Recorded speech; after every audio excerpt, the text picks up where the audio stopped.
We are going to get started then in 5, 4, 3, 2, 1. Wow.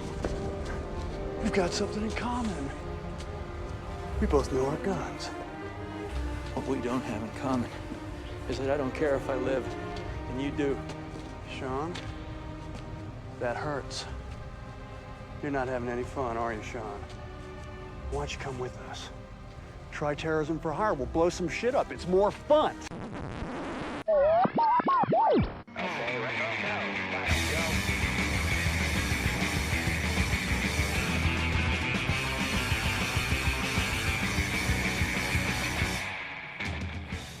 Hello and welcome. Welcome and hello. This is Wait, You Haven't Seen? It's a show where we talk about movies, and specifically, we talk about a movie at least one of us has never seen before.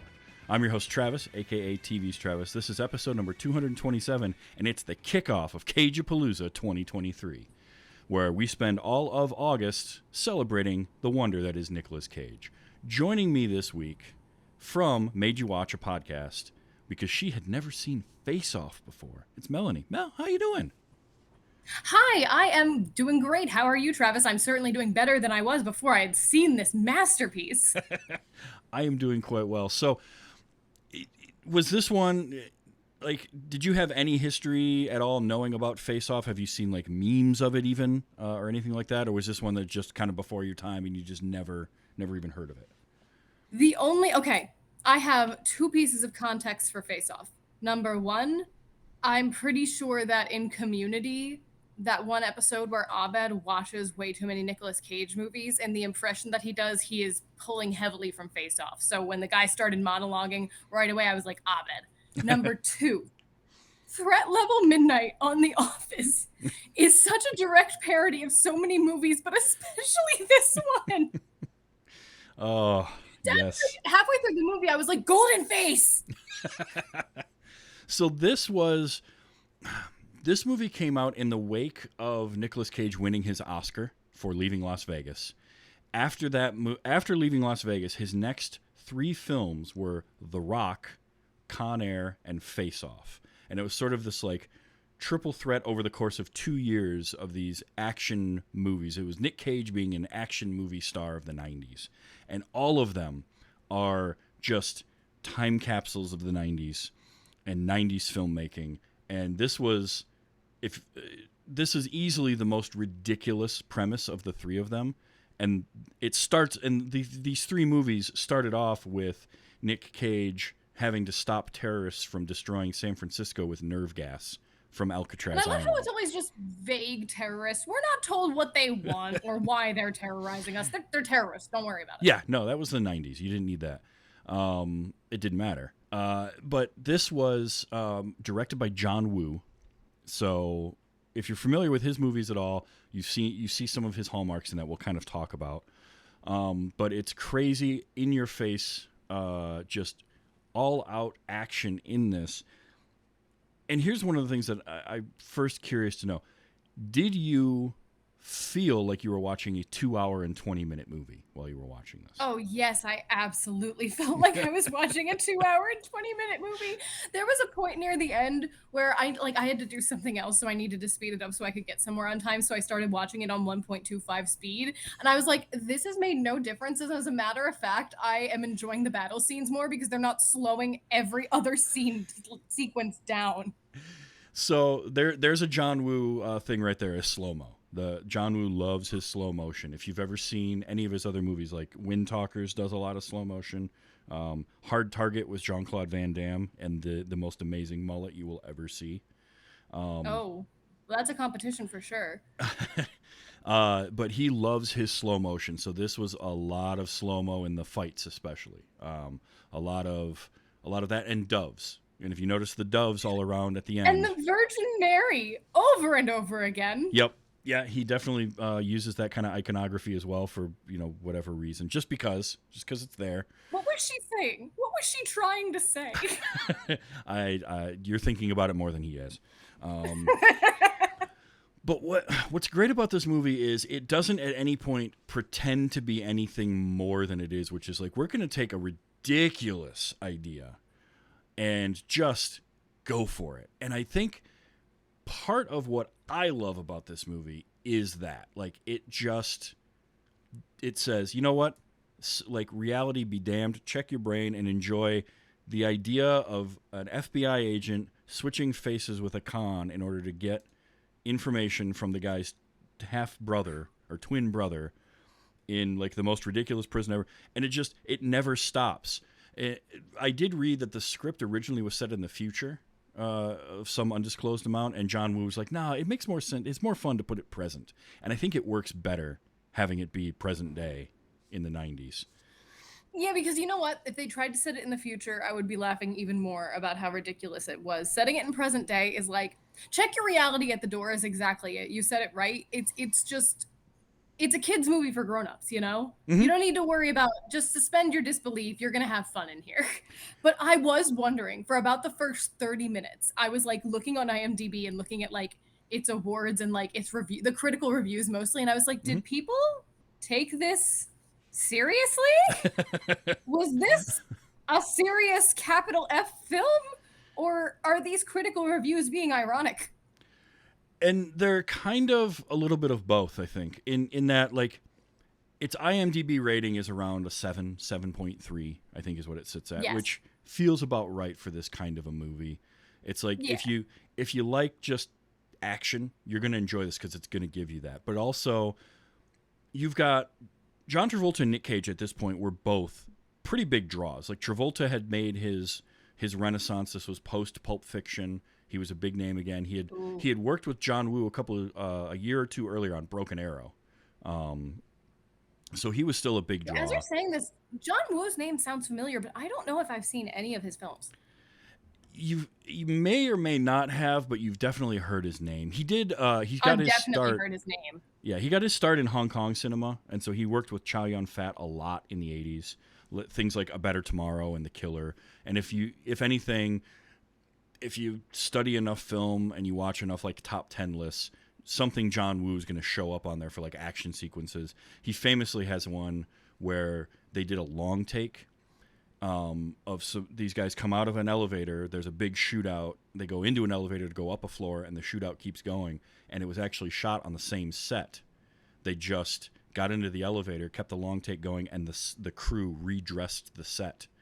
And then they came right back out of it. It's an amazing, clever. Like, if you're like me, very stage play of them. Yes, and if you're like me and you love long takes, that it's one of the best ones because of especially after you learn that.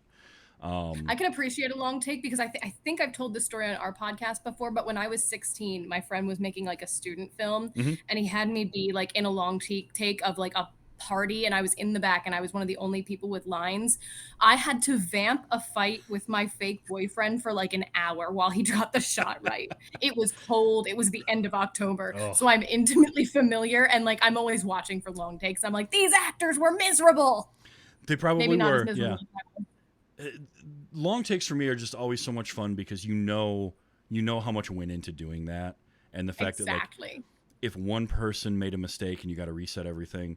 And then when you add action into them, like long takes themselves are enough. The long take, I just did John Wick Chapter 4 a few weeks ago. And there's a long take in that's like almost 2 minutes of gunfight action shot from an over-the-top, like 3/4 kind of almost video game angle. And it's insane to think about that. Oh, that's cool. It's very cool. That sounds very neat. I should, if I'm not going to watch that movie, I should at least look that up. I should probably watch the John Wick movies. You should. They're definitely Jenna Fisher likes them. I would like them. They're great action movies. The John Wick movies for me are a throwback to this type of movie that we're talking about tonight. Those 90s action movies that were, especially like the first John Wick. It's that lower budget, kind of mid-budget action film that just takes an idea and runs with it. And that's what, like, Face Off reminded me very much of Speed. Yeah, Speed is one of those. Because really, after Die Hard, there were so many movies that tried to copy the Die Hard formula. And in the 90s, there were movies like No Escape and this movie and Con Air that just were like, we're going to have a silly idea, like a prison island or... Snakes on a Plane. Convicts on a Plane was Con Air. and just run with it, go with it, and who cares? Like, we're just gonna have fun. And Face Off is one of those. Like the idea behind it, because Travolta and Cage don't look alike at all. They're not built the same. No. Like, there's no way that we had the Height technology to difference do is that. negligible. Is it? What's funny is one of the trivia bits was like, well, John Travolta's actually 6'2", and Nicolas Cage is only 6 foot. And it's like, that's still, I mean, whatever. That doesn't matter. Look, man. I'm more concerned with the How love did handles. his wife the not build. figure it out? How did anybody not figure it out? Like, within seconds of him not, like, he's smoking, he's drinking. I'm just... his mannerisms are all completely different. But I'm literally just like, I'm gonna be as family friendly as possible. I know their things did not look the same. Those things are like snowflakes. Oh yeah, no, that's another one. Like you know that happened. She had sex with him multiple times. Just didn't care. Check your reality at the door. Don't worry Yes. about it. I think a couple of my notes were only in a 90s action movie is there one other possibility, right? Like there's always that one other possibility. There is one other possibility. Yeah. Also, only in a 90s action movie would it be a black bag operation, right, where nobody knows anything about it except for the 3 people in that room and the doctor. I'm like, who is supervising this? Yeah, exactly. It's Who sanctioned this? Yeah. Oh, it's completely I unsanctioned. think I wrote who sanctioned this like 3 times. There was one other only in a 90s movie I had, but I think it was towards the end. I also had a lot of like Chekhov's items in this. There was a lot of things mentioned early on. You had the balisong knife come back. I called that knife the second he gave it to her. I was like, I know exactly how this is going to end now. Especially because he tells her exactly how to use it. Like, you stab him in the thigh, twist it so the wound doesn't close. It's like, dude, you just set up... that's for you, yes? What was the... there was another one I had. Chekhov's blood type. Because they mentioned that, and then, of course, you know, they use the blood type later on. And it's pretty helpful that his wife is a doctor. Yes. Yes. Actually, I was watching it with my partner, and they thought that the wife was going to be one to sew their faces back on. To, like, switch them back. Yeah. That was, I think, another one. Is like, yeah, only in this movie could you have doctors that could reverse the process that only one person was able to do. They brought in their best surgeons from DC. That doesn't matter. They don't know the procedure. Like, you know how doctors work. They burned the clinic. All of the information was there. The equipment is gone. Do you know how long that probably took to manufacture? Oh man. But no, just check your brain. Enjoy the foolish action. Like, this movie has so many tropes in it that I love too. Like, they're tropey tropes. And you have like the prison, the crazy science fiction prison that doesn't actually exist. The metal boots stuck to the ground that made them look like rescue heroes. You know where those boots came from? The Super Mario Brothers movie. The one with the early 90s Mario Brothers movie with Bob Hoskins. There were the characters of the Goombas. I didn't know that existed. Oh yeah. Oh yeah, there's a Super Mario Brothers movie starring Bob Hoskins and John Leguizamo as Mario and Luigi. Huh. Well, I know another movie you're going to have to do for your show with Adam, because I know you learned something new. I will guarantee you Adam saw that movie and probably I'm sure he did. It's not good. I'll warn you about that now, but... We love watching not good movies. I think my favorite movie that we've done on the podcast so far is Mac and Me. That was... I loved that. Oh, that was one of the best, worst things I've ever watched. So it's definitely... but yeah, that's where those boots came from. The Goombas in that movie wore... the Goombas had them, and then Mario and Luigi get them towards the end. Is like, that's how they get their jumping ability in the movie, is they wear these boots. And so they modeled and used that for these magnetic boots in this movie, which is one thing I can never unsee. Why? I mean, I guess that is why they looked like rescue heroes. They were modeled after toy boots. Yeah. Yep. But that, like, the idea of the magnetic floor and the prison that is just, you know, doesn't exist. Erewhon, in fact, is an anagram of nowhere. Ha. And was inspired. He says something to that effect, right? Yeah. You're nowhere now, boy. Yep, exactly. Something. Also, you've got your tropey prison guard right? He's Oh my God, the sadist who you don't mind gets killed even if he's technically on the good guy's side because he's mean. Yep. Yeah, he's the Yep. Captain Hadley for this movie, if you've seen Shawshank Redemption, but nowhere near I as have not. scary as Captain Hadley. Probably why I haven't seen Shawshank Redemption. But the actor that played him in this, John Carroll Lynch, is a character actor that I adore. He shows up in all sorts of stuff, and I don't know what it is about him. I just like him. He looks familiar. He was in, let's see, I'm trying to think of a movie you might have seen him in. Volcano with Tommy Lee Jones. Zodiac. He was in Fargo. He's been in a bunch. Carol. But he's definitely he's a character actor that he just sort of pops up in stuff a lot. Oh my God, he was in Crazy Stupid Love. Yep. He was the stepsister's dad who tries to attack Steve Carell with a windmill. All right. So another one we did on the podcast. He's great, and I love him as that prison guard. You had the whole prison scene, the whole section, which again was like, from what I've read, the original script, most of it took place in the prison, and that ends up only being like really? half an hour of it, which is better. I think the movie's better for taking it out of that prison. That would have gotten old really fast. I was bored in the prison. If only because the set was boring. Like there wasn't much to look at.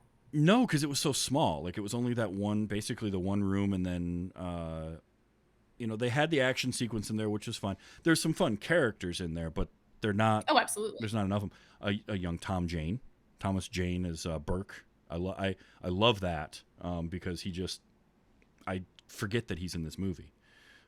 Who's Tom Jane? He was Frank Castle in the 2004 Punisher. He's been around for a while. You've seen him in stuff. I'm certain that I have. But he was the one with the curly blonde hair. I liked him. And you had what's his name? Chris Bauer played Dubov, the one that's getting the electroshock. Yes. He actually acted with Nick Cage a couple years later in 8mm. He was just like his pet man for a while. He really was. He just kind of grunted and did his dirty work. And what I love about it is when they meet in the prison for the first time, Dubov just attacks him out of nowhere, and like a day later, he just listens to him and follows him like a puppy. So sure, why not? I didn't touch your wife or your sister. I bet they want you out of here. And that's enough. And he just goes crazy and All follows right. him. There was also a wonderful cameo in the prison of the doctor that says, "Hey, look at this. It's Castor Troy." That was John Bloom, a.k.a. Joe Bob Briggs, who was the host of like Monster Vision back in the 90s on TNT. And now he does a show on Shudder called The Last Drive-In with Joe Bob. And if you're into drive-in type movies and like cheesy old horror movies and stuff, The Last Drive-In with Joe Bob Briggs is an amazing show. They do a double feature every week during their seasons, and they watch old horror movies. And Joe Bob is John Bloom has been a movie critic for like 40 years, and he's hosted. Like Monster Vision was like late night monster movies on TNT in the 90s. That's fun. And he's just been doing that kind of thing forever. So, and I had 100% forgot he was in this at all. And he popped up, and I watch Joe Bob every Friday night. Don't you love when that happens? And when you just forget someone was in something. Yeah, and completely forgot he was in this. So that was a lot of fun. What did you think of Eve, the wife, in this? At first, I was like, this is the flat wife character who we're not going to get to know very well. Her acting performance was very good, despite the fact that she wasn't given much more, I feel like, than most of these characters would be in these movies. The actress kind of made a whole meal of what she was given. And even when she didn't have any lines, her facial expression said a lot. So, she was good. I liked her. Yeah, I adore Joan Allen, who played Eve. And the studios wanted somebody younger to play that role. Nah. And Woo and the writers fought for, especially John Woo, fought for Joan Allen. And that was the right move, because it doesn't make sense to have, like, you know how it is. The studios want younger, bankable whatever, because studio executives are just dumb old white men. Horrid. And Joan Allen, to your point, it's perfect because she brings so much to that role that's not on the page. Like, if you read the script, that character is very flat. If you read the script, if you were to read the script, a lot of things would be flat. I mean, that's true. It's very true. But the acting and just the overall stylistic choices really carry the movie. Well, that is what makes this movie work, and I think what makes it still work 20-something years later is, number one, it's sci-fi action, but they set it present day, and the sci-fi aspects of it are just the ridiculousness of, like, we have a face transplant we can do. Mm-hmm. Secret agent stuff. Don't worry about it. Yeah, they like tone that down, hand wave everything away. I love that. They have the classic tropey scene of like, we're going to explain how we do everything to this character, but we're not actually going to explain anything. We're just going to be like, we have the technology to do this now, and with lasers we can do this, and we're going to cut off your face. It's no big deal. That's all you need. It'll heal. With modern anti-inflammatories, this will take days instead of months to heal. Right. Yeah, okay. Sure. Modern anti-inflammatories can't even get rid of my migraine. Try again. So I think focusing on the action aspects of it and then the performances. I mean, Joan Allen, but Travolta and Cage are just... I wasn't impressed at first. I wasn't. When they were playing their own characters, I was like, why is this... why are all the reviews saying that this is like some of their greatest acting performances? And then they switched, and I was like, Yep. Yeah. This is John Travolta playing Nick Cage, and Nick Cage playing John Travolta. Right, because originally Cage didn't want to do the movie because he didn't want to play the villain. He had no interest in that. And they're like, no, you're actually the hero for like half the movie or more. And that got him in there. And then Travolta signed on, and that's what I love. They spent like 2 or 3 weeks together before they started filming to just kind of like observe each other and sort of learn mannerisms.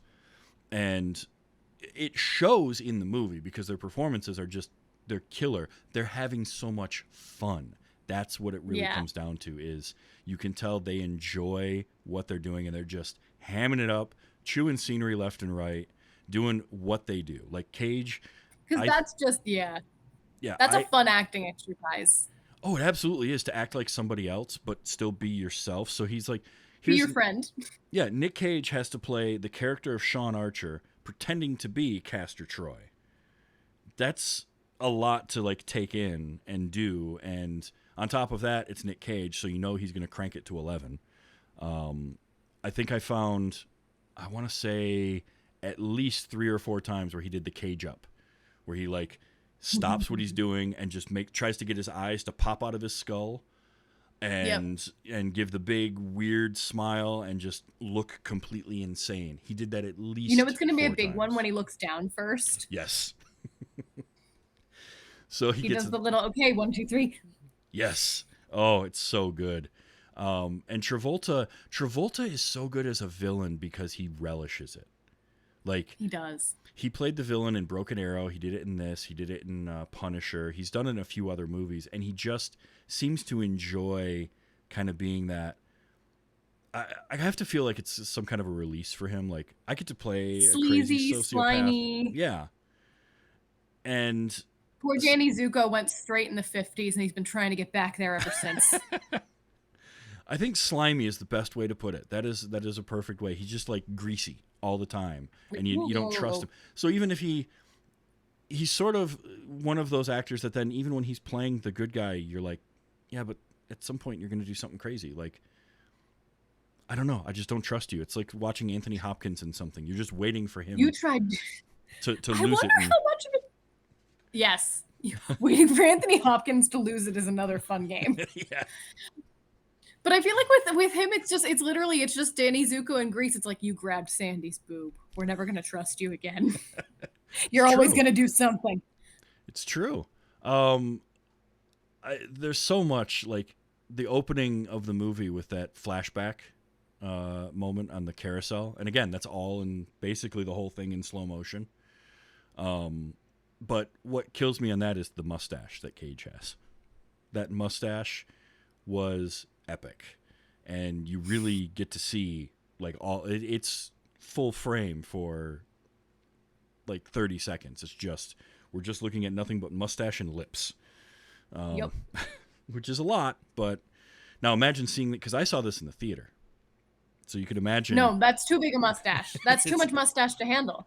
It's like Ron Swanson has mustache envy of that thing. You got to put some back. To scale it back a bit.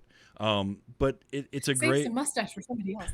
it's a great opening. I do think it maybe goes longer than it needs to. Like there's very little in this movie I actually think would work getting cut, because I feel like from when we get to the 6 years later and on, I feel like as an action movie it paces itself well, but that opening As an action movie, drags itself.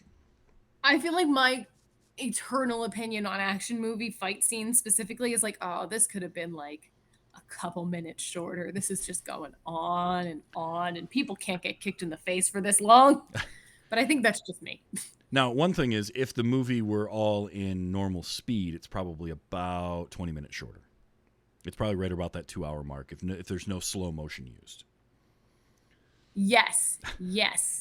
The slow motion, God, I feel like that's most of it. I feel like that's the reason why. It's like, why isn't this moving faster? It's just your brain is glitching because it's like the cars were all going so slow when they flew through the air.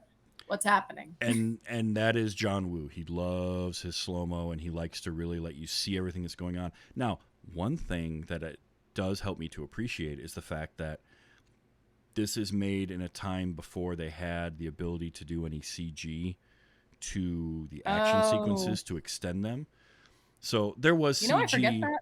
And like CG existed, but it would I know what it looked like. awful. And so that's about where I started growing up with my Disney movies. I know what they were able to do in those movies at that time, and it was not anything that could have shown up in a real movie. No, it looked like you mashed Toy Story into this. Like, if you can imagine that fidelity. And so, but to do everything in camera like that then is impressive. Like that opening action sequence with the plane on the runway.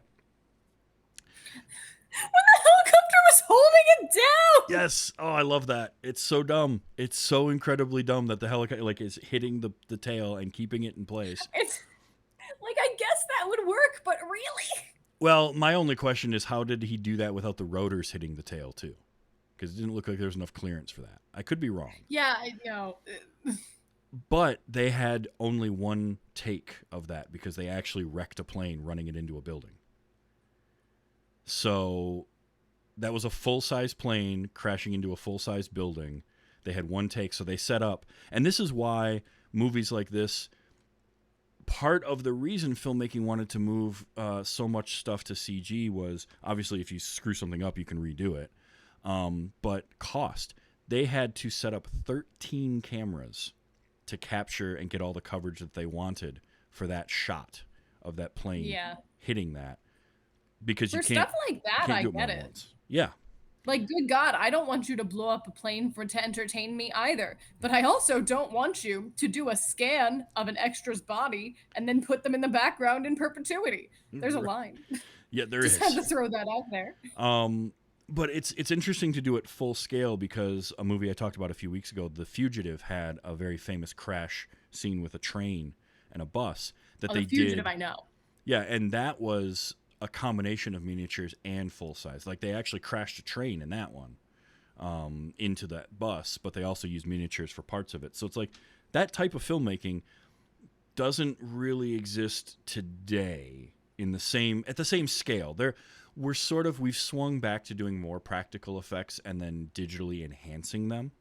But this was like, no, everything. And some of it you can tell, like when the plane hits that building and smashes through the hangar. Fireworks. Yeah, the fireworks. Legitimate. You can see the. Which I'm like, oh, I bet I could figure out the name of those if I had been looking at the labels recently. Like some of that might happen as sparks, but they still would look more like sparks than fireworks. Like the ridiculousness of that, or having that jet engine in the hangar just sitting there for reasons. For testing? Yeah, something. I don't know, but it's plot convenience. You gotta make sure it still blows fire. Yes, and sure enough, it does, and it'll also launch a person 30 feet. But not hard enough to kill them. No. Only hard enough that you think they're dead if you don't check their vitals and just say, I think Elvis has left the building. Which, as we all know, means someone's dead. I mean, that's movies, though, right? That's movie trope. I'm trying to think of some of the other tropey tropes I wrote down, because here's okay, this isn't a trope, but they get all their information at the FBI on zip disks. That took me back. On what? That disc that he gets handed and he puts it into the computer, that was a zip disk. That was like between the old 3.5-inch floppy disks and CD-ROMs. We had. There was another thing? There was a thing in between those. It was a zip disk. It held more data than a floppy disk, but not as much as a CD could hold. And they were super... Is this where the name zip file came from, or is that something else? They kind of, I believe, evolved around the same time. It may have had something to do with it, but yeah, I saw that. I was like, zip disks? Oh man, I used to have one of those. That's how old I am. Wild. This movie came out when I was 2. Well, and I saw it in the theater as an R-rated movie, so what does that tell you? Also, they used a wonderful name for one of the characters that we never see, but died in the beginning. Pincus. I love the name Pincus. Pincus!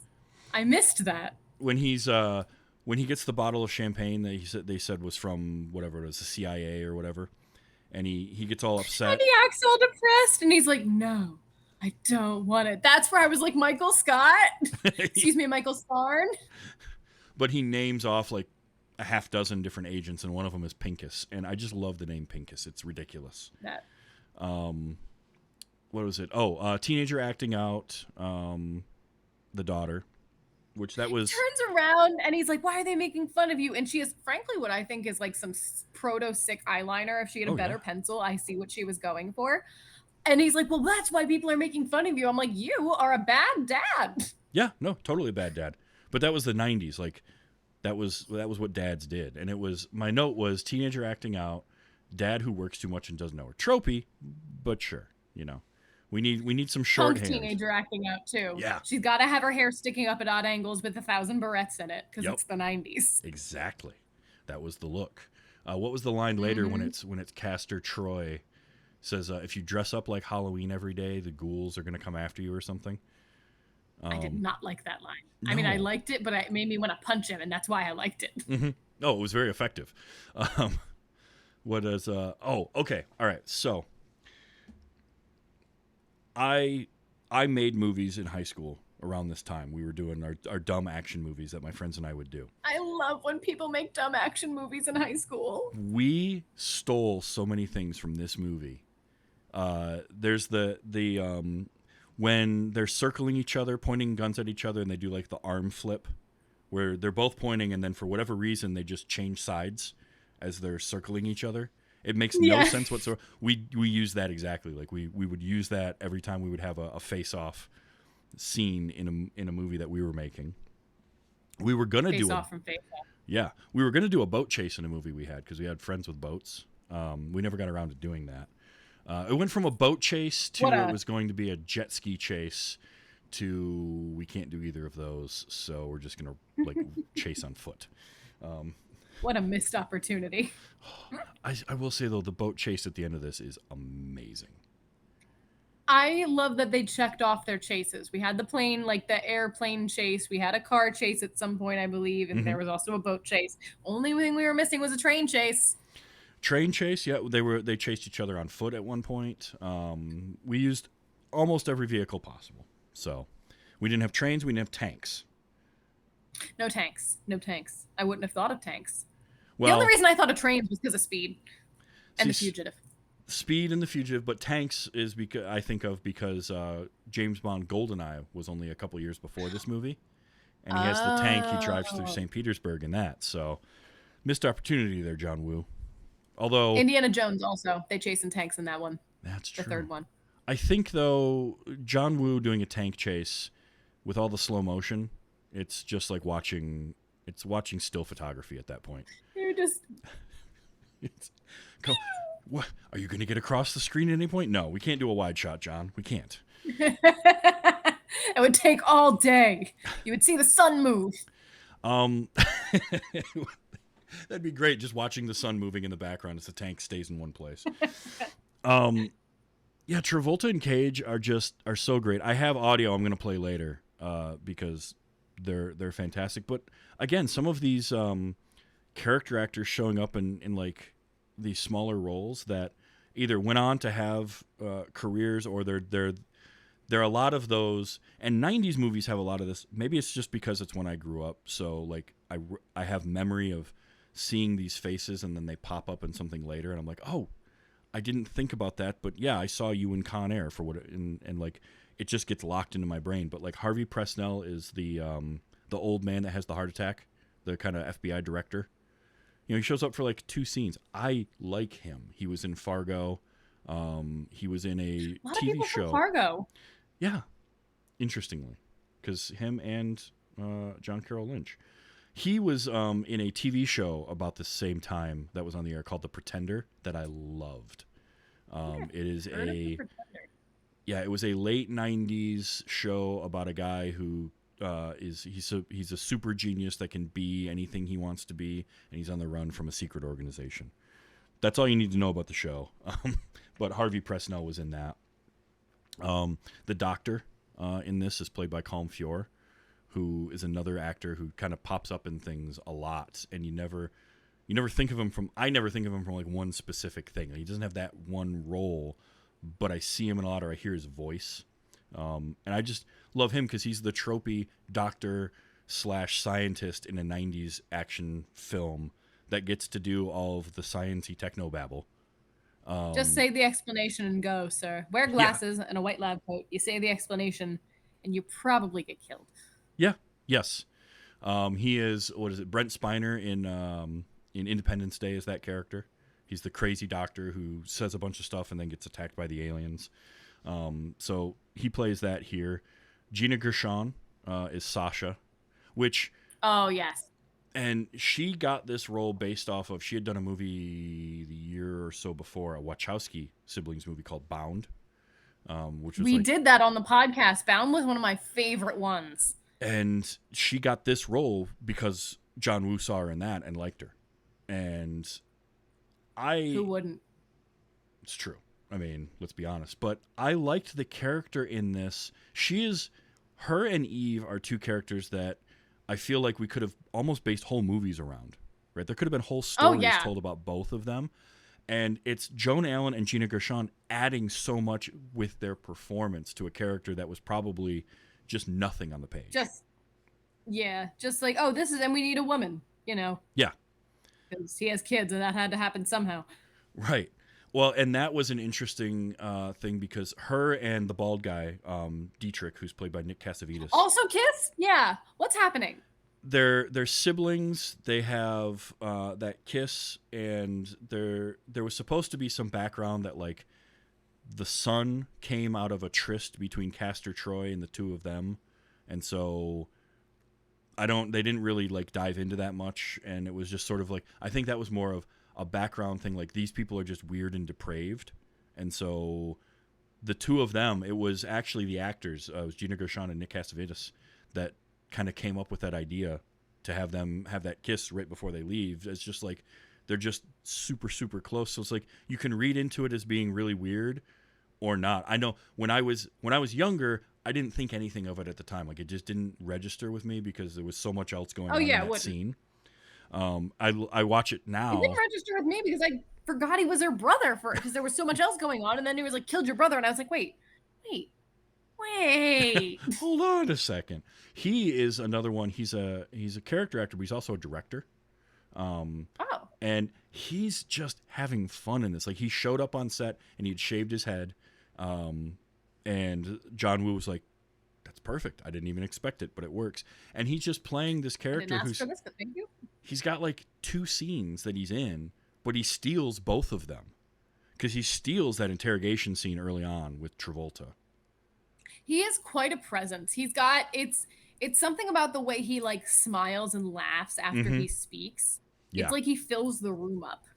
Yeah, and I mean, he apparently ad-libbed a lot of his own lines or kind of wrote his own dialogue. But he and that's one of the things. Like he is a writer director, first, and but his line in that interrogation scene, "Hey Sean, how's your dead son?" I was like, oh, like that's just. I mean, here you're in the FBI headquarters with like a special FBI special agent. You're in for questioning, and you say that the cojones on this guy, like just That killed me for a different reason. Because I watched Threat Level Midnight too many times, and it sounds too much like when Golden Face goes, "Hey Scarn, how's your wife doing?" Because he laughs the same way afterward, and I was like, "No!" see. So John now Krasinski. now you know where it came from. I really do. I have so much more context now. By the way, Nick Cassavetes is a director who directed. Did you ever see the Denzel Washington movie John Q? You heard of that one? I've heard of it. It was 2002, where Denzel plays a dad whose son is, I think it's his son or his daughter is in like a hospital, and he ends up, I want to say, taking some hostages or something, like because he can't pay, something like that. Yes, I've seen pieces of this movie. Okay, so that was Dietrich, the bald guy in Face Off, directed that. He also directed The Notebook. Oh, I've also only seen pieces of The Notebook, which astounds Adam. So and Will.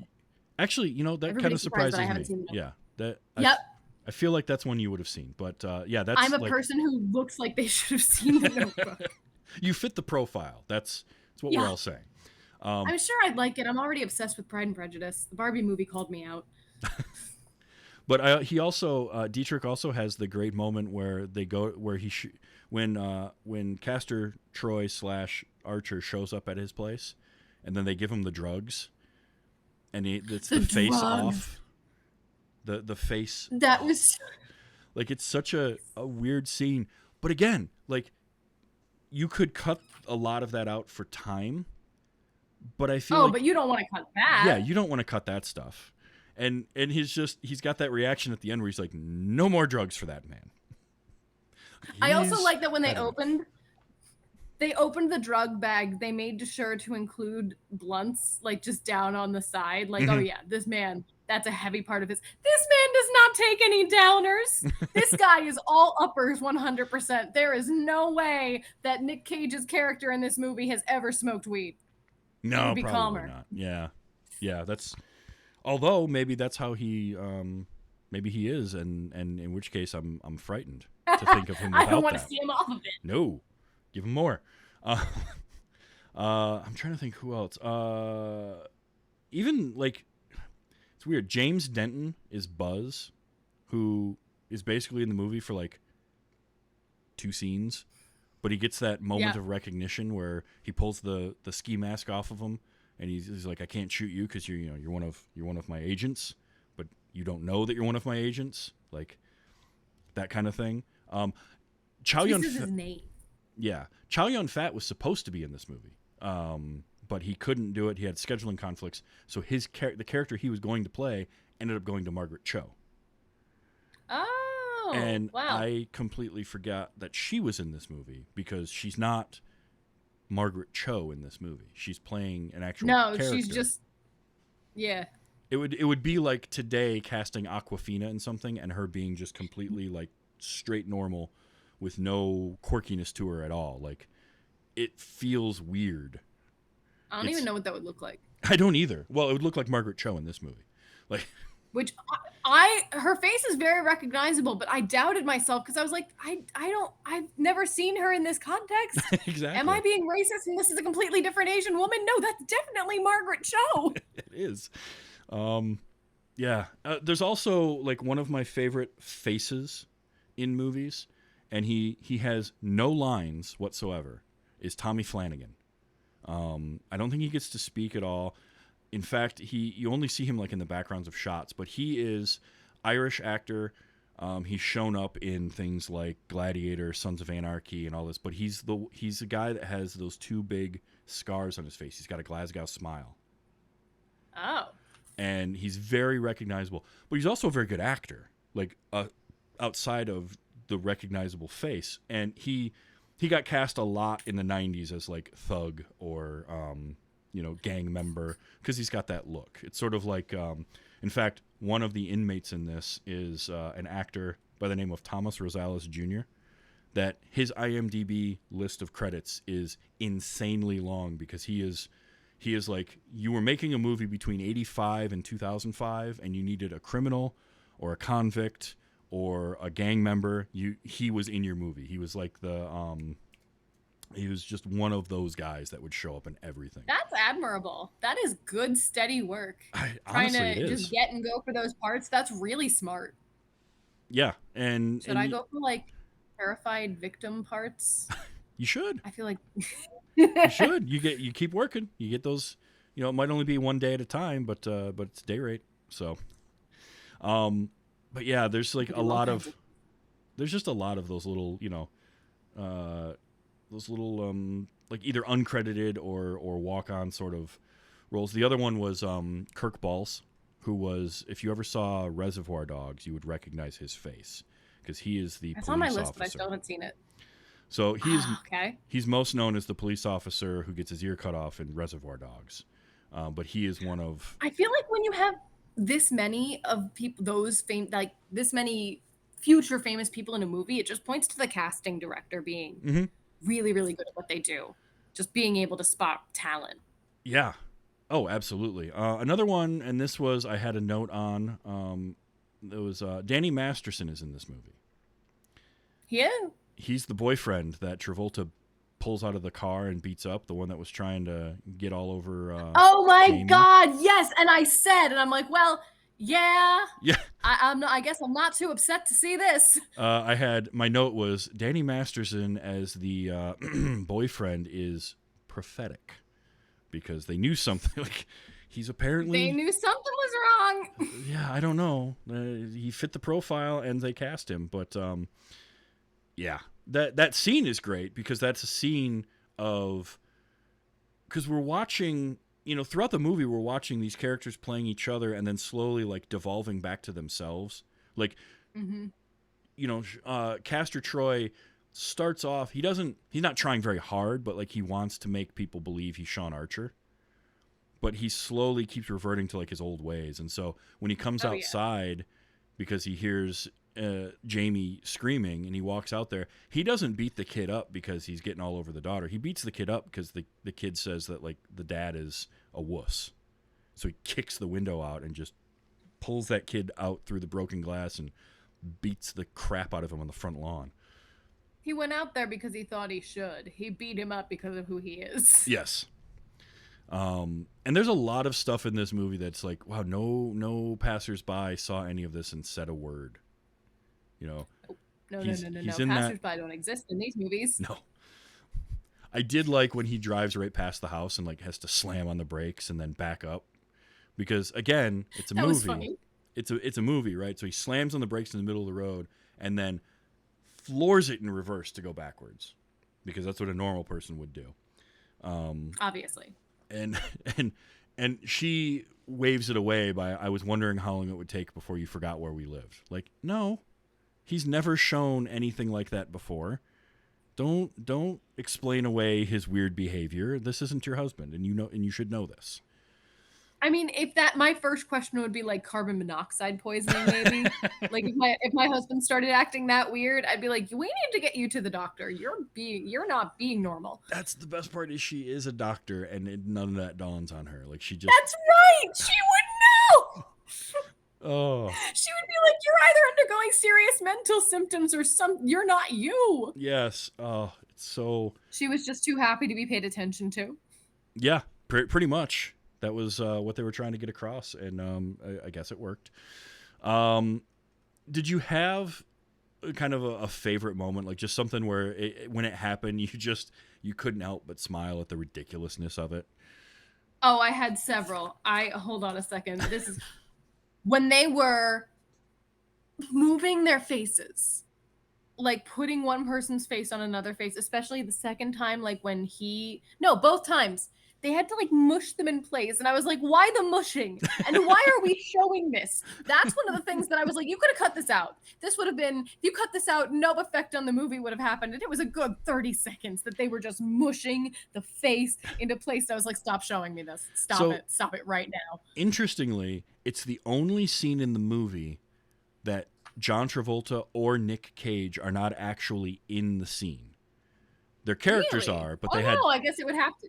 It can't be them. Yeah. It's not their face. They It's had a fake dummies. face. Yeah, they had dummies and made up. And in fact, Cage even said like it was disturbing to see the dummy of himself. I imagine. And I would imagine so. It's almost like did you see the video right before Guardians Volume 3 came out? There was a video behind the scenes. There's a shot in that movie where the character Nebula carries Peter Quill. And so they made a full-size lifelike dummy of Chris. But it weighed like 30 pounds. And so it's Karen Gillan carrying it, but he saw it for the first time.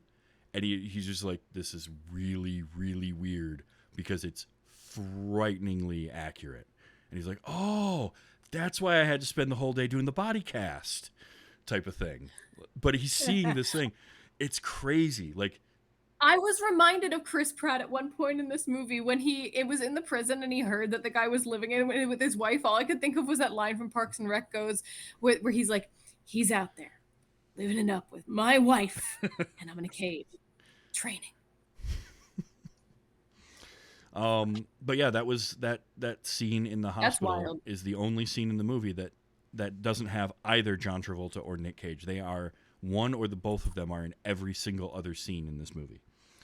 So, but you're right. They do definitely spend an awful long time like laying the face down on there and then adjusting it and moving it around. Stop mushing it. Stop it. No more. They did the same thing with the ear when they put the ear on the guy with their little resin 3D printer, which again, kind of prophetic, right? Like that's actually kind of possible now. Like yeah. It takes way longer than that. Oh, sure. But we can do it. Well, there was an actual face transplant done in 2012 because of, and I don't know the full story behind it. It was a trivia thing I saw pop up, and I didn't have time to like really look into it. But apparently, they didn't. It wasn't like a transplant between two people, but it was like regrowing or redoing part of somebody's face in 2012. Okay, if two people voluntarily switched faces, I was about to start saying put that thing back where it came from, or so help me. Yes. Okay, so that was the scene that there were also another moment that I liked was when the boat chase scene, when the small boat torpedoed through the larger boat and came out unscathed. That was great. What a moment. That was speed all the way. That is straight. To be specific. Yes, that is straight 90s action glory. Because it just shoots through that thing like a torpedo. And the fact that they had to rig up a boat that was just a shell of a boat with like a ramp in it, and just rig it with a bunch of explosives and gasoline and send a boat through there. And what's great is if you watch, you can see when the boat enters the other boat, there's nobody inside it. There's a shot where you can see it's an empty boat going through there.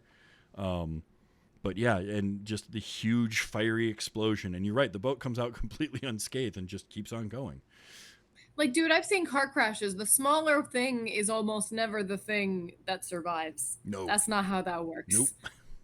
Very, very rarely. I also like when he came out of the surgery, finally at the end of the movie, and he comes through the door, there's mist out of nowhere. Not normal morning kind of mist, like beauty school dropout like type of mist, like he's coming out of the fog, and I'm literally, the shadow has the distinct curl on it. I'm like, Danny Zuko. You've got that going on, and then he shows up and it's like, oh hey, by the way, I have our new son here. Say hello. By the way, I replaced our dead child with this, the villain's child. No big deal. Because, that's how adoptions work, right? You can just adopt the kid of your sworn enemy because his mother died. And told you to while you were wearing a different face. The state will say A-okay to that. Yep, absolutely. That kid's not going through a lifetime of therapy at all. No. Oh, no. No. He stood there and watched everybody he loved shoot each other to death. To the tune of his favorite songs. There's another of those tropey tropes, right? The put on a pair of headphones and suddenly you can't hear anything going on in the room. Like, I'm sorry. Dude, I wish that was true. I do too. That's barely true now. Especially when it comes to like gunfire. Although, yes, this movie did win an Oscar for sound design. I saw that. And honestly, it earned it. I remember when this movie was coming out, I read an article about how John Woo didn't like the initial sound on set and went out to the range, to a firing range, and re-recorded all of the gunfire sound for this movie. Wow, that's dedication. Because he wanted it to sound better and just heavier and more impactful. And it showed, like, honestly, it worked. Obviously, it worked. They won an Oscar for it. But I think that, like, this was a movie that just had that sound. Like, the sound really draws you into all that action because everything's moving in slow-mo, so you need something else to sort of hold you in there. And I think the sound helped because it's very distinct. Like, when I hear the gunshots in this movie, because sometimes sound gets reused. Movies will reuse sounds a lot. There's a couple of them in here. There's a Wilhelm scream. And you notice after a while. Yeah. And even if it's not the ones you hear all the time. And when I hear other movies, like low-budget movies that reuse gunshots, I hear the face-off ones quite a bit. They're just distinct to this movie. I did like that the movie did have reloads. I mean, for all the things that this movie doesn't have that's realistic, reloading weapons is one of them. Like, you don't see it's weird. Like, it's a weird detail to go for. But they kept the realism where it mattered for the action movies, in the fighting scenes and the shootout scenes where it belonged. Right. Although, if you notice, nobody can hit anything for half the the shootouts either. Like, well, that's all action movies. If everybody was accurate, the movie would be over in 20 minutes. Fair point. You got to miss a lot. A shot in this movie that is burned into my memory is Dietrich when he gets shot in the neck. And so he's holding it. I had questions, but go on. So he's holding it, right? After he gets shot. He has this moment with his sister. He turns around, and when he pulls his hand away, you see the big gaping hole. Mm-hmm. And then he turns, and once it's out of view, whoever was running the squeeze pump for the tube that was running up there just started hammering on that thing, and you just get like... Saw that. You get it's almost like arterial spray coming out of it, but it's just sort of like falling out of the hose. But that is burned into my brain. And I'm just sitting there like, okay, that looks to be a pretty bad gunshot to the neck. How was he still talking and with no effort? Right. Yeah, he's very... I thought that he was a little bit fine. I thought he got nicked. It's the drugs. It's all the drugs he had in his system. Drugs?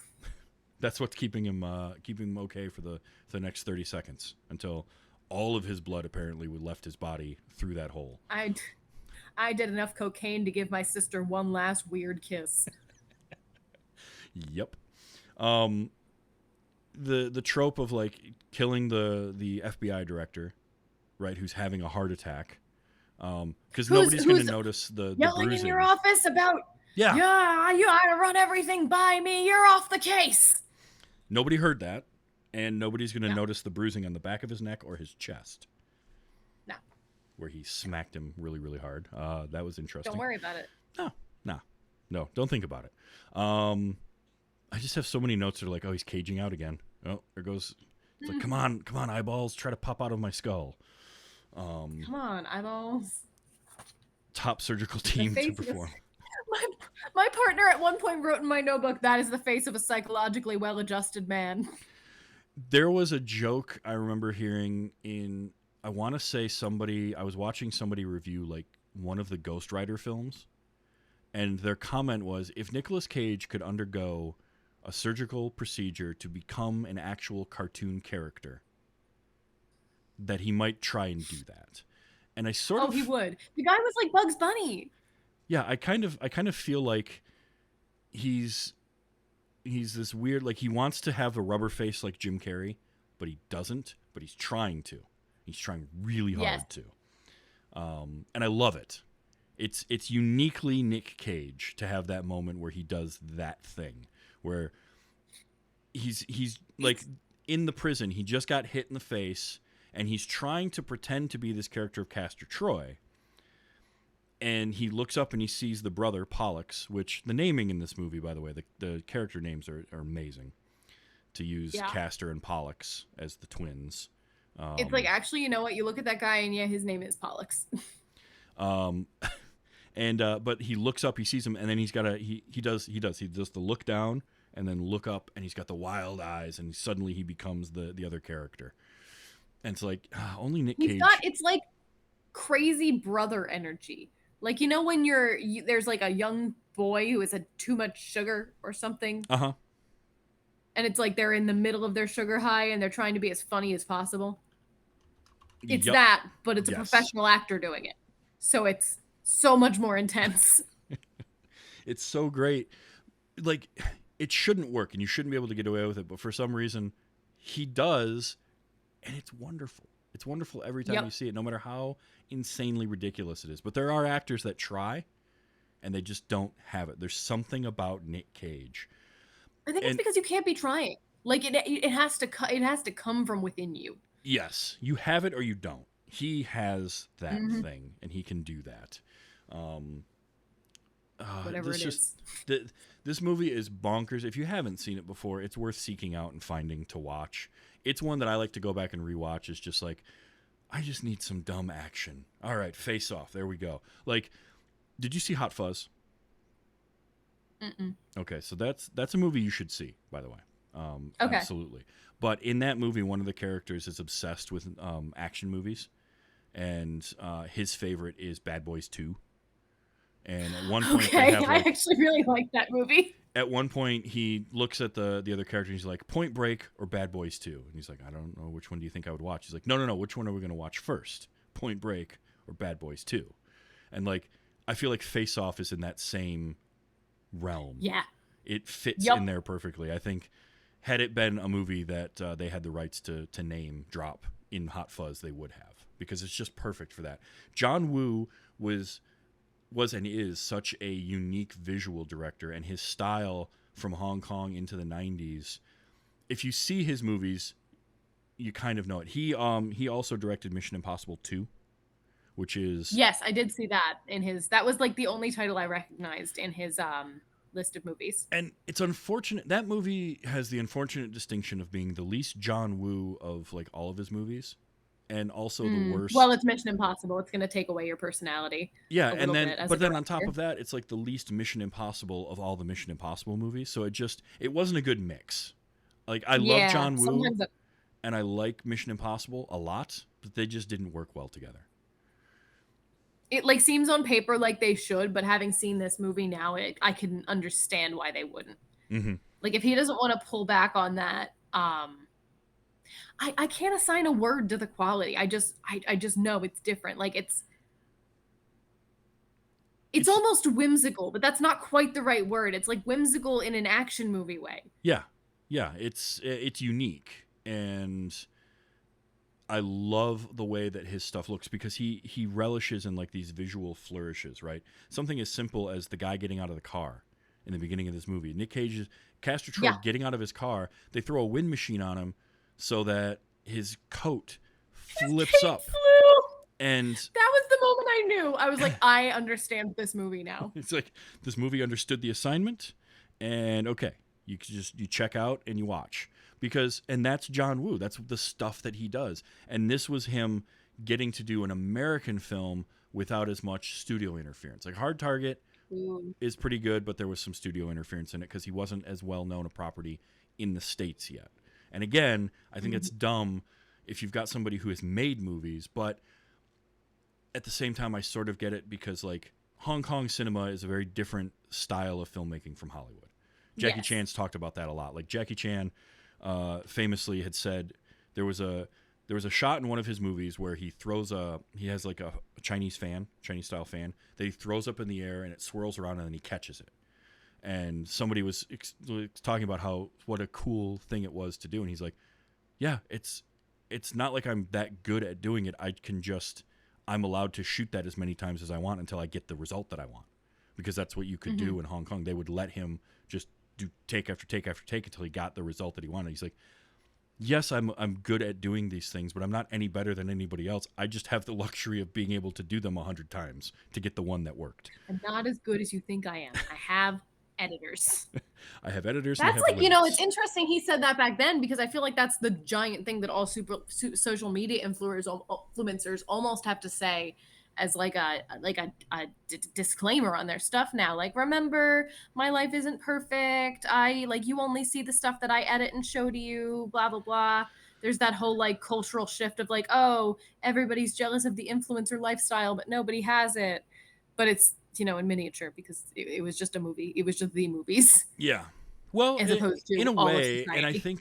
I think some of it is like it's sort of it's lifting the curtain. It's breaking kayfabe, if you want to use the wrestling parlance of like you're showing people that what you see on screen isn't reality, and it's very manufactured.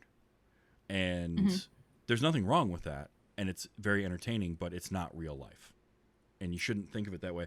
But unfortunately, some people do, and not like the, you know, it's still real to me, damn it. Like, wrestling isn't, it's predetermined. Pro wrestling is predetermined, but Oh yeah, what they do is real. The actions that they take, they're really putting their body on the line. it's choreographed fighting, but they are fighting. Yeah, and they're jumping off of you know, 50. Mick Foley fell through a cage like 15 feet onto the mat. It wasn't supposed to happen that way, but they legitimately, like, you listen to the guys tell the story of like that particular match because it's a very famous one, and Mark Calloway, the Undertaker, says, "I thought I killed my friend." Like, I thought in that moment I thought I had killed my friend because he fell so far and he hit so hard because it wasn't really what was supposed to happen. That I'm never gonna forget that scene in Billy Madison where the guy, he's like, oh, the revolting blob. He sat on his friend's head and killed him. He was supposed to pinch my leg if he was running short on air. Yeah, but like you hear about, you know, people getting injured on movie sets, stunt people especially. It's dangerous stuff, and so you gotta give them credit for doing that. But at the same time, you get to see the end result. You get to see everything through the lens of what the director wants you to see. So it's important to make that distinction. And John Woo just has the fact a very that the argument even happens is proof that the movie magic works. Oh yeah. Oh, absolutely. There's so many times where you can see something and it's amazing. Some of it, I think, too, it's sort of like why magic works. Like magicians doing, you know, card In tricks general, and stuff. yeah. Is its presentation, and it's also, in some ways, we want to be amazed by something. And when you learn how the trick is done, it loses that luster.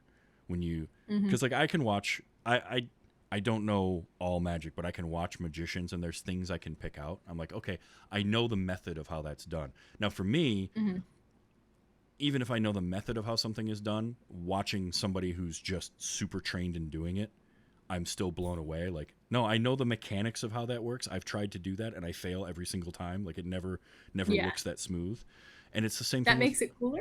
It kind of does in a lot of ways. Which is why, like, I love magicians reacting to magicians.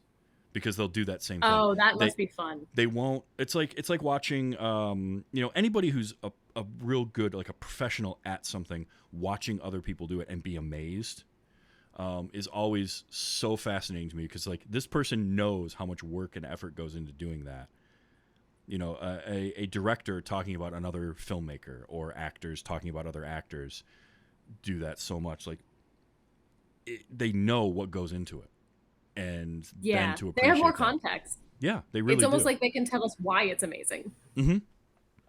And that's why you see like certain actors want to work with directors that they appreciate. Ed Norton, I know, famously said he made, what was the Wes Anderson movie he did? But he only got paid like $4,000 to do it because he just wanted to work with Wes Anderson. So he was willing to take that kind of a pay cut to do it. But it's also why, you know, they'll go on and do like a big budget movie so he can make money. But yeah, John Woo just has like, he has that vision of what he wants to see on screen, and he did such a good job of making it. And they are time capsules of the 90s. And these, oh my God. So it chock full, truly, of not stereotypical 90s stuff, but just the feel of the 90s. Like, I was only 5 when the 90s ended, but you kind of remember the feel of a decade when you lived through it. Mm-hmm. And I watched this movie, and it's just like a big punch of nostalgia. Like, It oh really yeah, is. this is what it was like, right? A lot of it is. I mean, I know for me, having lived through all of the '90s and being in movie theaters, like, so Nick Cage, for the period of time I mentioned, it was Leaving Las Vegas, and it was The Rock, Con Air, Face Off, City of Angels, which I just watched for the first time last year, Snake Eyes, 8mm. Like, of those 7 movies, I saw 5 of them in the theater. I went and I watched them, and I can remember sitting down and, like, so when I see them again, it can transport me back to that time. And Yeah. they're all such timestamps of those times that I love that. And then on top of that, you throw in the flavor of just Nick Cage being a treasure. Nick Cage. Because The Cagiest. he can do something crazy like this, or if you see Vampires Kiss and you're just like, what is going on here? You don't even know. But then he can turn around and he can put in a performance like Bringing Out the Dead, which is a lot more subtle of a performance, or win an Oscar for Leaving Las Vegas.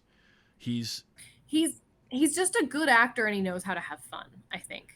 Yeah. Like, he knows when to have fun with it and when to take it full serious. He does. He also very much does stuff because he's got tax bills to pay, and that's fine. Absolutely. Like, I think that when I have this like little head theory about which scripts he picks, I think that when he takes the scripts to pick the bill, he tells his agent, or he looks through them, and he's like, I need the most batshit script you can find. Mm-hmm. Like, if you think it's going to be produced, you want me attached to it, let me read it. If it's crazy enough, yeah, I'll do it. And I mean, like, look at Renfield. What was that? You're Dracula? Oh, I know. I'm finally getting to watch that in a couple weeks. I cannot wait. I haven't seen it. I love Benjamin. I'm in it for Ben Schwartz. I love Ben Schwartz. See, you've got Nicholas Hoult as well. I love him. He is, and so I'm looking forward. He's to like the main character, right? Yeah, I think so. Yeah, I haven't seen it yet. I've been waiting. I had to hold off. I was actually, I had to stop myself from going to see it because somebody had like, I want to come on the show and talk about this in August. I'm like, fine, I'll wait. Ooh. But so here's a really crazy thing. So Nick Cage obviously does a lot of films, and there's the joke of like, he never says no. He does a lot of movies. I think he's very selective in what he actually does. He just likes to work. If he wasn't, he would be in way more movies. Yeah. But from 2016 to 2019, he has 6 credits per year. He has 24 acting credits over a course of 4 years. And they're not like... What was he trying to buy? I'm not sure if that... Because I think he had already bought Action Comics #1 by then. So he got his first issue of Superman. Did he put an addition on his house? I'm not sure. But like he did, and some of these I've seen. Like I've seen The Trust. He was in the video game Dead by Daylight. But like I want to see. I just saw. Yes, he was. I watched the trailer for Army of One yesterday because I hadn't heard of that one. That looks crazy. He plays a character who apparently gets spoken to by God and decides that it's a good idea to go to Pakistan and hunt down Osama bin Laden. You had me at spoken to by God, and then you sold me even more. Also, in that movie, God is played by oh crap, what the hell is his name? Russell Brand. Why? I don't know, but I read that and I'm like, well, I have to watch this movie at some point. You've got Mom and Dad. Mandy, by the way, Mandy's insane, and I love every second of it. It is so out there. It's such a weird. It's hard to even call Mandy a movie. It's like an experience because it's this weird. So many things I've never heard of. What is Mandy about? Guy and his wife live off in the middle of nowhere. She gets abducted by some weird cultists and then killed, and he goes on a rampage. But there's like super LSD involved. It's hard to explain. Okay. It's a horror movie. It's brutal. It's violent, but it's amazing. So I highly recommend it. Probably won't watch it, but it does sound interesting. It really is an experience to watch. But then he'll show up in like Spider-Man Into the Spider-Verse and play Spider Noir and be amazing. You know, I forget every time until I hear his voice that he is in it. Him and even weirder because he's the main character, Jake Johnson. Every time Jake Johnson speaks in those movies, I'm like, Nick? Yeah. Nick from New Girl? Yeah, and like, you know, he does the Croods, like family movie, you know, type thing, and then he'll turn around and he'll do the Croods and then do like a movie, this weird movie called Prisoners of the Ghostland, which I saw the trailer for, and it's like some kind of Mad Max meets, I don't even know how to explain it, post-apocalyptic weirdness. Sounds like an anime title. Kind of does, actually. I have a few audio clips I do want to play real quick because Face Off is full of so many good lines. I mentioned this one earlier. This is Dietrich, and just again the balls on this guy to say this in the FBI interrogation room. Hey, Sean, how's your dead son? Like, ooh. How's your wife doing? I liked for me actually. Oh, go ahead. I love when he like just laughs hysterically after. It's just the ha ha ha ha ha ha. Yes. Just the villain laugh. This one I had to capture because this is they've captured Pollux. This is right towards the beginning, and there's a shot that you see Pollux Troy. He's on the ground and he's mouthing Kaz, but the sound is not the actor at all, and it was. Guys. I thought something was weird about that because I'm like, that's not. That voice came from somewhere else. It did. It didn't come happened? from that guy at all, but you're supposed to believe that it did. It was also confusing because coming from that guy, if that were his voice, it would sound more like he was saying Kaz. And I was just playing Dungeons and Dragons with my friends yesterday, and that's one of their names. And I was like, what's happening right now? Am I having a dream? You mentioned this one. It's like Elvis done left the building. That's a wonderful tropey line. Elvis done left the building. Yep. Don't check his vitals. Don't check his pulse. Nope. Don't check his breathing. Don't check it. None of that. Nope. None Pronounce him dead. Exactly. He hit his head real hard. He's dead. I didn't capture the Wilhelm scream because everybody's heard the Wilhelm scream before, but this I'm 98% certain is a reused scream that's fairly famous. But this is from in the prison when they're making their escape. And he shoots the shotgun up, and he hits the guy's foot. So you see like the front of the shoe kind of explode, like his toes got blown off. I marked it as toe I know what scream. sound you're about to play. It's this. Yeah. Yep. That's a monster scream. I think Yeah. that's from a very old black and white movie. It has to be, and you're right. It is a monster. It's not a human at all. So I definitely. I had to also get like that. during the beginning of the first prison fight, something I forgot to mention, when they either he first punches him or he first threatens him, all of the prisoners go, ooh, like second graders.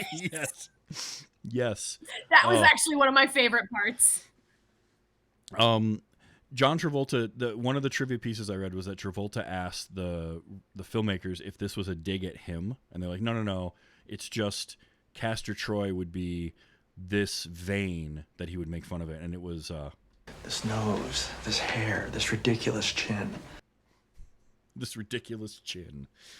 That's really funny because I thought the dig was everybody knows that John Travolta is handsome and Nicolas Cage is like just some guy looking guy. And so it's funny because everyone knows that he's the hot one. Mm-hmm. But apparently some people like is Nicolas Cage considered attractive? Because I consider him like just normal looking. But all of these movies have been set up with these very attractive women, and I'm like, is that part of the whole Cage experience? I mean, there's some of that. Young Nicolas Cage is a very good-looking guy. Okay. As he's aged, he's become more just kind of like I don't even want to say average-looking because he's still unique. Well, but he's not like he's he's very chiseled jaw. He's very like angular, and he's a good-looking guy. Like if I didn't know what Nick Cage looked like and I saw him on the street, I'd be like, oh, that's a somewhat handsome man. He's pretty good looking. He's just not like movie star handsome. Mm-hmm. Yeah. Yeah, not like Travolta. There's something different about the way his face is structured. Cage does wear a beard really well, though. Oh yeah, and he like does. older Nick Cage with a beard works. Yes. There was I love getting these little like laughs and chuckles, and this movie had all sorts of weird sounds that people were making. This was Travolta. Just that little ooh, like that is classic Travolta. There's that one, and there's also You good looking. I love that. Again, classic Travolta. I love this line because it's just this has only ever existed in a movie script. It's like looking in a mirror, only not. Why was the mirror there? They turned around and I expected them to be facing each other, and oh, surprise, there's another wall that neither of them saw. Yeah. There was an alternate ending to this movie that showed Archer go home and we're seeing him, but then he looks in a mirror and the reflection is Nick Cage. Ooh, and they spooky. ended up cutting that because they're like, let's go with the happy ending of like, no, he definitely got to have his face back and he's himself again. As opposed to the sort of this ambiguous of like, did he? Maybe, maybe not. Who knows? But instead they went with the ridiculousness of like, here's our new son. Which I think is... At a certain point through the movie, when he was presented with like the new baby son that the lady had, and also like the other guy was like slightly parenting the daughter better, I'm like, are they about to do like a wife swap situation? Like, is this going to be some weird happy ending where he decides to become a criminal and he decides to become an FBI agent and no justice is served? Because that would be weird, but that wouldn't be 90s. No, that would be something that would happen today, right? Yes. That would be the trope subversion today. Plan B is all I have for this one. Oh well. Plan B. Plan B. That was a Let's good just kill line. each other. I liked. Yeah, let's just kill each other. I cut it off. Oh no, I thought it was over. There was a long pause. Don't worry about it. There was a very long pause. That was a really good line, though. It was. Another just fun Travolta ism. Whee! What a predicament! Again, like, how much fun is he having at that point? And how many takes? Kind of sounded like Jim Carrey there a couple times. He did. He had a little bit of that. How many takes do you think he did for that? Do you think they did one? No, the "we" that had to be like at least 20 takes even if he was just saying the "we" part. I'm with you. Although he was known as One Take John on the movie, but that you've got to do more than once. You can't do a "we." No, for your own fun, you're doing that "we" more than once. For the editor's fun. Yeah. Like, you have to give them some choices. They got to have something to do. I don't remember what this one is. I hate to see you go, but I love to watch you leave. Just the creepiest of creepy. Just like, let's throw in some lines to make sure everybody knows how slimy he is. We don't like this guy. Remember, we don't like this guy. You're not supposed to like him, audience. When he's leering at his daughter. Oh, that God. was so... But there was also a moment where I was like, his daughter in the back of her mind is like, I'm confused. Is dad daddy now? Let's see. So now we've heard Travolta do Travolta. Now we've got to get some Cage being Cage, because it's not a Nick Cage movie without something like Casing fit like a condom. Yep, that stood out. And stay away from That line was downtown just on the gay. 18th. It's going to be a little smoggy. Yup, that was a movie line. That was a 90s movie line. Oh, it's so good. I got this one just You know because what else is gonna be smoggy? When John Travolta gets out of his face-off surgery for some reason and walks through the front door. Yep. There's There gonna will be be mist. inexplicable smog. Somebody is following him with a smoke machine. We don't know why, but The side effect yeah. The side effect of came with the face. the side effect is a guy with a smoke machine that follows you. We don't know why. It's just he's always within 5 feet of the face. I'm sorry. We weren't watching it at all times. This one's just called Yeti.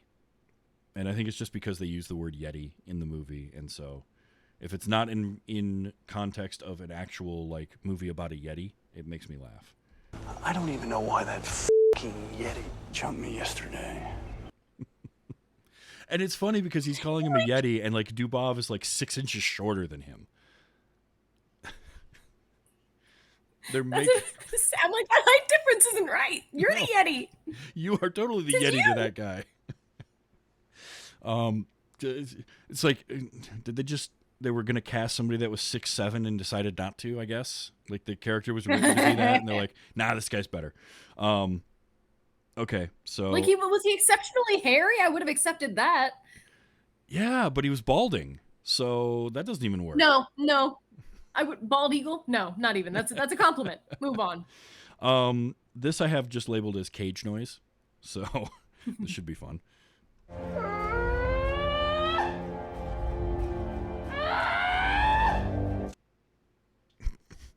What do you think the direction was? That's the sound that he makes. Yeah.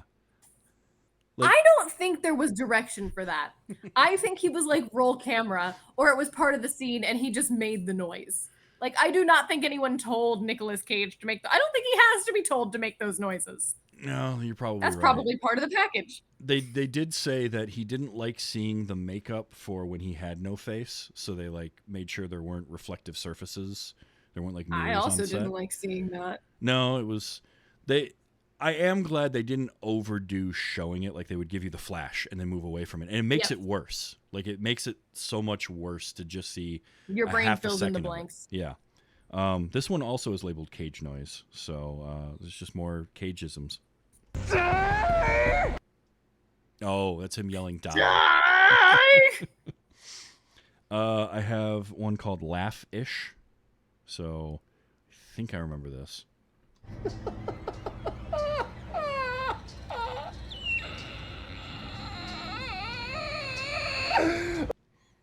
It's the squeal. Okay, I can take you exactly through the sequence of noises that was. That was the beginning of the Joker's laugh from the Batman movie where he falls off the roof, the one with Michael Keaton. Mm-hmm. And then it was a dog crying, and then it was a hinge squeaking, and then it was some kind of prehistoric pterodactyl.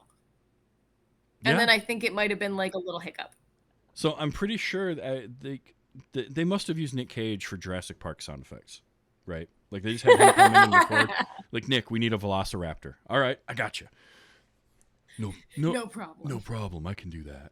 And then you cannot capture audio from this movie without the following sound. I'd like to take his face off. His face.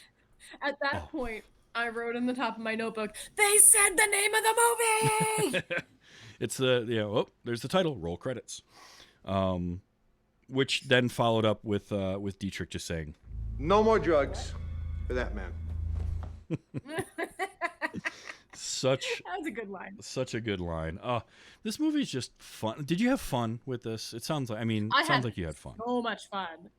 It was dumb to the max, but I love those movies. I had so much fun. And that's the thing with like an action movie, especially 90s action movies, really wanted you to park your brain and we're just like spectacle, right? We're just going to have insane stunts and things blowing up for no reason whatsoever. And you're going to have fun with it, but they're doing it in such an earnest way. It's not like this movie doesn't work if you're trying to make it as a parody. If you're trying to make it tongue-in-cheek, you have to make this movie believing you're making like just a badass action movie and let the silliness come out, because that earnestness of the way it's made is what makes it work. Otherwise, it's funny for like 2 years and then it becomes dated really quickly. Yeah, and that's why I don't like traditional parodies like that. I go see them maybe when I have particular ire towards something as like other people feel the same way as I do. But usually it's just like, no, true, it's so bad it's good has to come from a place deep within the human psyche.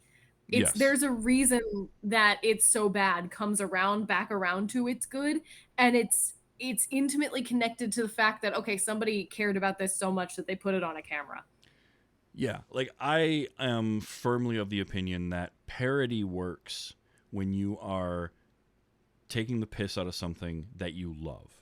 Hot Fuzz is my number one example. Hot Fuzz is a Yes. movie where Sean where Simon Pegg and why is his Edgar Wright wrote that movie, and you can tell they love these cheesy 90s action movies. And so they took everything that those movies had and they put them into this, but it was all done out of like poking fun at the ridiculousness of it, but having fun with it. Whereas bad parody are your disaster movie, epic movie, these movies where they just take the low-hanging fruit, they poke at that, and there's no real like love for the source material. Yeah, you know what I just realized? That's literally what love is. That's what it is. You take something, you're like, look at all the flaws in this thing. Aren't they great? When you love something or someone for their flaws instead of in spite of them, that's real love. And that's why good parodies born out of love last and hateful parodies crash, because nobody wants to watch something that's not genuine the way a hateful parody is not genuine. Yeah. People want to watch the things that are born out of love, even things that are born out of, I love how stupid this is. Yeah. And that's why, Edgar Wright in his Cornetto trilogy worked so well, because he loved zombie movies. So he made a silly romantic comedy with a zombie movie backdrop and poking fun at all of the tropes while saying, yes, but they're also wonderful. It's why Airplane as a parody You're still works. sitting here, aren't you? Yeah. Yep. Airplane as a parody of like disaster movies works because you could tell they loved those movies, the Zucker brothers did, and their jokes lasted because they weren't the low-hanging fruit. No. You had to have a knowledge of what you were writing about to write the jokes. Yes. The first Scary Movie actually did pretty well with that. I think subsequent ones, the first maybe 2 of those are okay. You know what it was? Because I bet it was studio interference. I'm sure the studio saw the success and was like, oh, a format we can copy. But it's not going to be done out of love. It's going to be done out of studio executive, which is like the opposite of love. So same reason that like horror movie franchises will most often have diminishing returns because they pump them out too quickly, or the copycat ones that don't work because they take the wrong lesson. Not copying the theme, you're copying the monsters. Yeah, like what made Halloween work, they didn't get that. They were just like, oh, low budget slasher movie, we'll just pump out a bunch of those. And it's like, well, some of those are going to be middling to okay, but they're not going to reach that high watermark because they missed what made that work. You've taken the cream out of the donut, and I'm sad. Exactly. And like these 90s movies just knew what they wanted to do. And this, if you enjoyed this, I definitely recommend things like Con Air, The Rock, if you haven't seen that one before. No Escape. Adam has been telling me to watch those 2 specific movies for what feels like a year now, I think. Those 2 are great. No Escape with Ray Liotta is another one of those. It's a prison island. Basically, it's set in the future. Guy is like the worst of the worst, so they send him to the prison island, and then he helps. There's people on the prison island that are good versus the ones that are bad, and they have like a turf war. I love a good prison break movie. So that's a great one because again, it's one of those kind of higher concept, silly ideas, but they really went for it, and they just want to make something that was fun. So those kinds of things are great, and I think I like those. It's what made the first Expendables was trying to do that in a way. It was sort of Stallone being like, I want to make another one of these, action movies, and I want to get a bunch of my friends together to do it. And let's see how many 80s and 90s action stars we can pack into one movie. That's fun. And it is a lot of fun. And I miss seeing some of those kinds of movies because I feel like today in theaters, you either have super mega blockbuster or like tiny little art house movie. Like it's either a Marvel movie something or missing. There's the middle is missing, that middle part of the like mid-budget I don't action. need all of the movies that I see don't need to be accompanied by like months of fanfare, No. Like it can just be a movie. I would love for it to just be a movie. I feel like they're trying to get people back into theaters with like events. And They like are. They are. I get the concept, but also there's a lot more going on here, and if y'all would just make movies, I'm pretty sure things would pick up again. And not everything needs to be like, not everything needs to fit into all of these single categories either. Like, let's get some, No. just let's have those movies that are like the fun action movies. My problem is that those tended to started getting relegated to direct to DVD and then direct to streaming.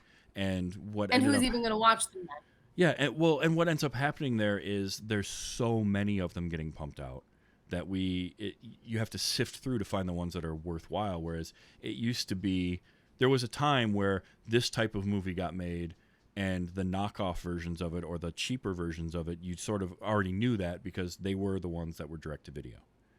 And so and I've kind of been reading up a lot about this recently, like in the wake of the strike and everything, and it seems to me like part of the reason that stopped happening was bigger studios gobbling up the smaller ones that would have been making those movies. Yeah. And having control over the marketing or just telling them not to make them. Mm-hmm.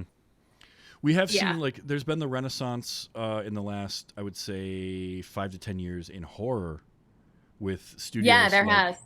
Blumhouse and A24 especially have been putting out really good low to mid budget type movies where that major studios aren't going to do.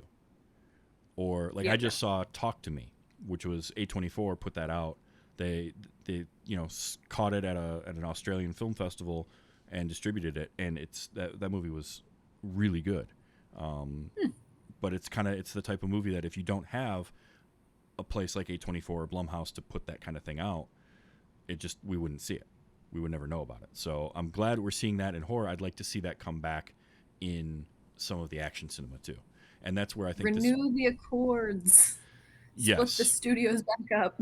Oh, I would like that, and I would like obviously I am going to be on the side of SAG-AFTRA and the Writers Guild in terms of like these strikes. Like, pay the people. Obviously.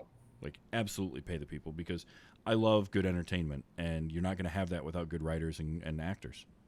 And no. All and of that. It's also just, if you read the comments from the studio's executives, just the things that they think that they're asking for are insane. And it's just like, you are out of touch with reality. I don't know what conversation you thought you were having in the room, but I guarantee it's not the one that Fran Drescher was having. No, and when you read trivia about a movie like Face Off, which is 26 years old, and the things that studio executives wanted in that at that time, and it hasn't gotten better. Like, they didn't want Joan Allen, they wanted somebody younger. They didn't want there was some other actor that they didn't want and Wu had to fight for, and they wanted an actual romance or romantic scene between Nick Cage and as Archer Troy and Sasha.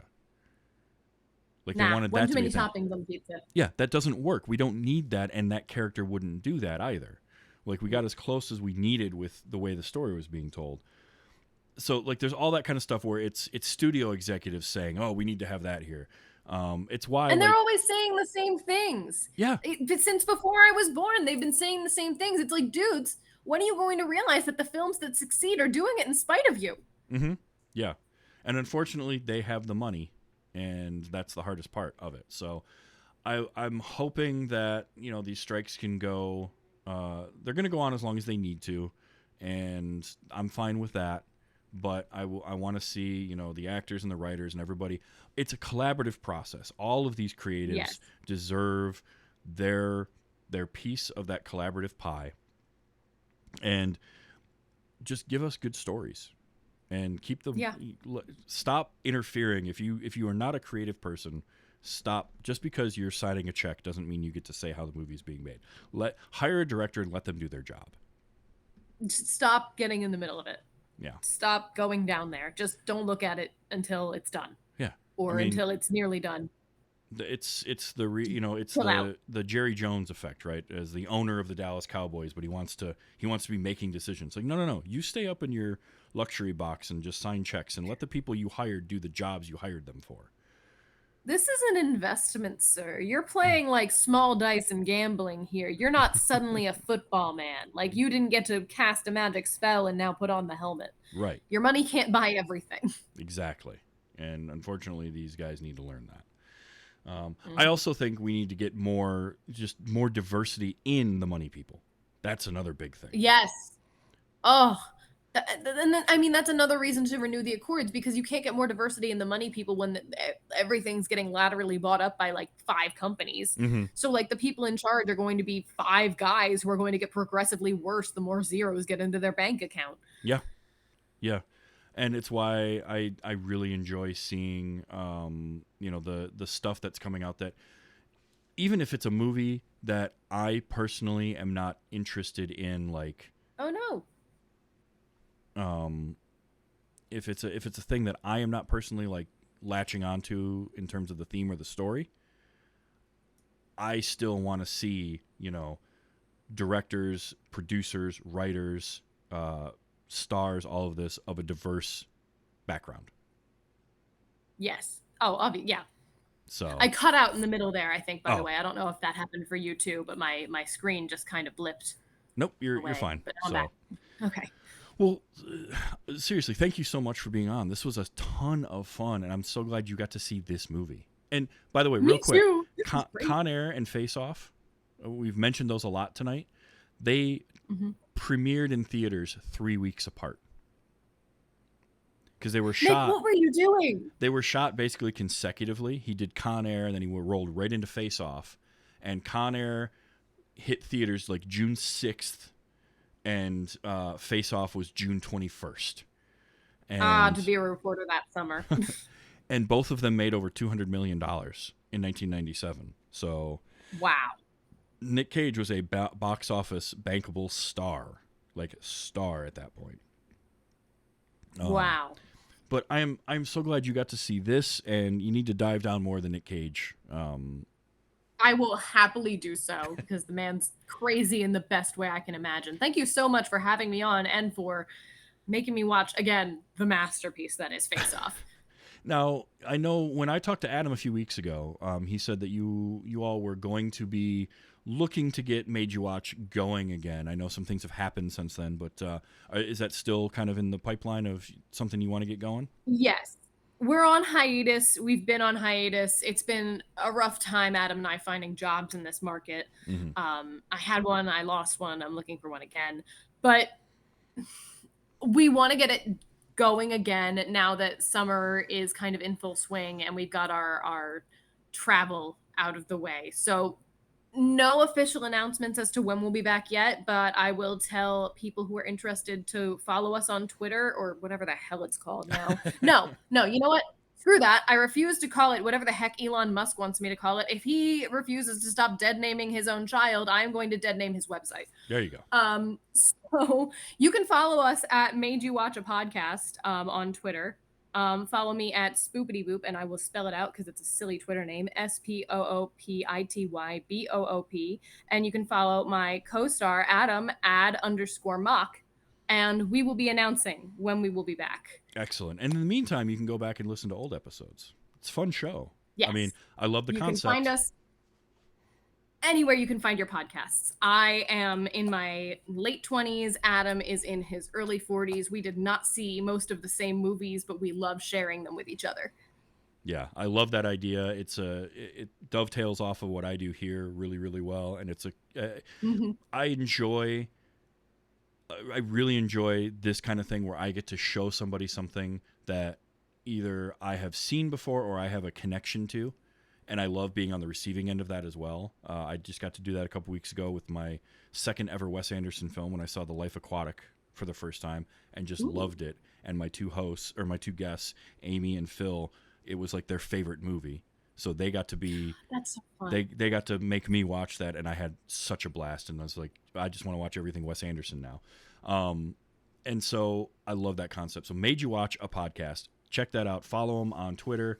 And this was so much fun. Thank you so much for being here. Now, this is only week 1 of our celebration of Nick Cage. Next week, Run Jump Stomp, a.k.a. Bill, is going to be here, and we're going to talk about another fun Nick Cage movie that had me at hello with this description. I'm going to read you the IMDb blurb about this movie. Every 6 years, an ancient order of jiu-jitsu fighters joins forces to battle a vicious race of alien invaders. But when a celebrated war hero goes down in defeat, the fate of the planet and mankind hangs in the balance. That is 2020's Jiu-Jitsu, starring Nick Cage with Tony Jaa and Frank Grillo and Juju Chan. Alien fighting jiu-jitsu warriors. I'm in. I'm sold. Let's watch. It's crazy, and I can't wait. It's going to be batshit in insane. 2020. When in 2020? I feel like that's very important to know. Well, what month? Let's see. What month did this get released? November 20th, 2020 was its debut. That is exactly what I was hoping for. Just middle of the pandemic. This is the weirdest thing. You can tell, like, well, when we film this thing, we might as well put it out. We got this sitting on the shelf. Let's just exactly put some spit and polish on it. Oh, that's shine that one up and send it out there. So Jiu-Jitsu is next week as we continue Cage-A-Palooza 2023, and I can't wait. And Bill is a great guest. It's been too long since he's been on. He was actually on, I want to say the first or second year of Cage Fest. So that'll be fun. So that's what's coming up next week. This show I do record live Sunday nights, usually around 8 p.m. Eastern time. And you can also catch it as a podcast Wednesdays, anywhere you get your podcasts. I have a YouTube channel. It's youtube.com/@TVsTravis, or any social media platform, whether it be Twitter, Mastodon, Blue Sky. I think I'm on Threads. I know all of them. If you search TV's Travis, it's me. I'm active on some more than others, but I'm on all of them. TikTok, and I put little clips from the shows up on TikTok. I have some fun with some of the dumb AI filters on there too, like just dumb stuff. Like turn me into a Mad Max character. Kicked off of TikTok. Oh. I don't know why they kicked us off. They didn't tell us what we violated. They're weird. We didn't post any clips from any movies. I don't know what we did. I'm not sure. But yeah, so I'm all over all that kind of stuff, and still working on getting the YouTube dedicated shows up and going. So be ready for that. There's also a Patreon. Patreon.com/WYHS. You can support this show for as little as $1 an episode. You get early access to any video content as it gets made. And you can find all of this at tvstravis.com. Links to all the shows, the merchandise, the Patreon, all of that is there. The wonderful site that was put together by my friend Bombats. He designed it for me. So check that out. But next week, Jiu-Jitsu, you're going to want to be around for that because it's going to if you thought Face Off was weird, I think we're getting weirder. I think we're getting crazier, and I can't wait. So, Melanie, thank you so much for being here. This was a ton of fun. And thank you, Travis. And until next week, just remember to enjoy your movies, especially those with Nick Cage in them. And let's be excellent to each other.